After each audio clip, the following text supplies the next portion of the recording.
My name is Erik Raymond. I became a Christian nearly 20 years ago. I didn't grow up in a Christian home.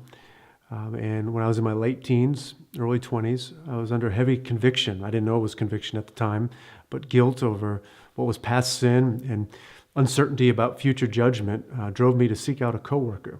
And this young man walked around with a Bible in his pocket and told everybody about Jesus. And I had previously made fun of him, but this day I wanted to talk to him about serious things. So I asked him about his God, and he pulled out his Bible and faithfully opened it up to the book of Romans and walked through and showed me that I was a sinner and that Christ loves sinners and he died for me. And that day I just remember being overcome, and that I was loved by Jesus and that I could love Christ. And I just remember thinking, if all this is true, then I'll give everything and follow him. And by God's grace, that's what happened. So that day I went home to my house, and I'd left that day taking God's name in vain, really frustrated and angry with God, and my wife knew my plight.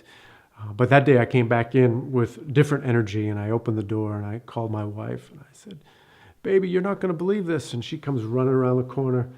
She was thinking we had orders in the military to Hawaii. And she said, "What?" And I said, "Did you know that Jesus Christ died for all of our sin?" And she just rolled her eyes and said, "Yeah, everybody knows that." And she walked off. By God's grace, about 2 years later, she was convicted of her sin as she was reading the Bible. And she likewise is a Christian now, and she loves Jesus and he loves her. But I just often chuckle to think back at those early days, at the way that God saved us both. Yeah, early on, after being converted, I felt pretty strongly called to ministry. I just wanted to tell people about Jesus and preach. So I'd go to the prisons and be active in evangelism. It was really seeking out discipleship, mentorship from an older pastor. And I was thankful that one such pastor really took me under his wing and spent a number of years with me and let me participate in an internship program at the church where he taught me, allowed me to read many books, and gave me opportunities to teach and gave me feedback. It was really an excellent experience. And then about the end of that time, he hired me on staff to be an assistant pastor.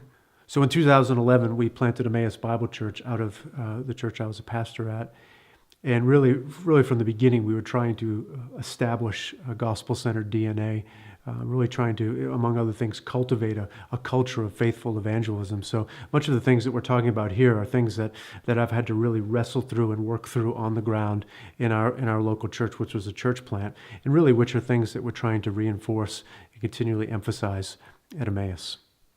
Yeah, the resource on a gospel-shaped church in terms of evangelism really tries to bring us back to the first priority of making disciples, really trying to orientate our calling as Christian around our identity as being missionaries. Jesus calls all of his disciples to make and train disciples. So this isn't so much about trying to have answers to all the arguments, as much as it is calling Christians back to the first principle of being disciple makers and reminding Christians how to think about engaging others with the gospel, how to do that thoughtfully and patiently, while doing it faithfully with what the scriptures say.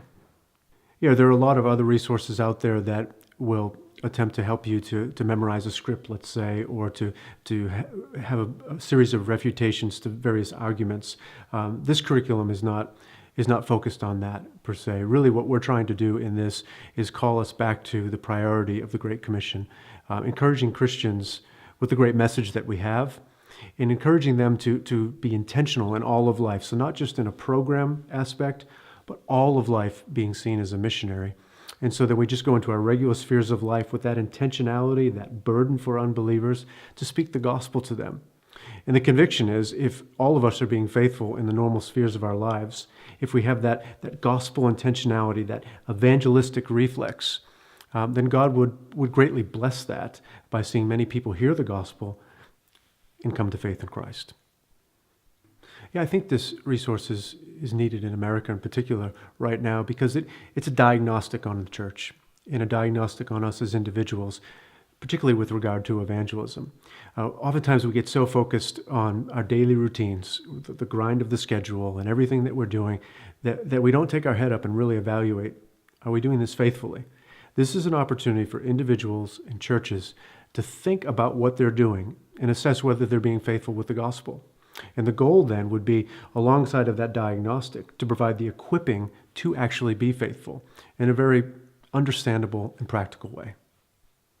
Yes, I'm married to Christy, my wife of nearly 20 years now, and we have 6 children together. Our oldest is Bryce, he is nearly 19, and Luke, who is 15, and then we have 3 daughters, Elena, who is 12, and Alexis, who is 10, and Zoe, who is 5, and our youngest is Bo, and he is 3. Just a wonderful family that keeps us laughing and encouraged day in and day out. Just wonderful blessings from God, and we're truly thankful for them. And one of the main things that I would want to emphasize, and if I could just tell somebody about with regard to this resource, would be that faithful evangelism is what we're after. So many times we get wrapped up in success and numbers and conversions and all of these things. At the end of the day, God doesn't tell us to do those things. That's ultimately God's job. Our job with the gospel, with evangelism, is to be faithful. That involves 2 things. 1, being faithful with the message, and 2, being faithful with the activity of evangelism.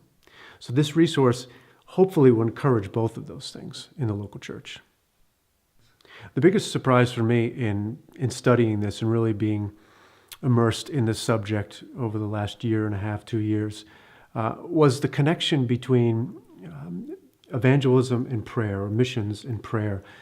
Just when you think about praying for the gospel to go ahead, we might not think of that. We think of prayer based upon acute needs or just praising God. But when you read the New Testament, you just see that prayer and mission are inextricably linked. Paul's always asking for prayer for the gospel to speed ahead, or that a door would be open for the word, or that he would speak clearly as he ought to speak.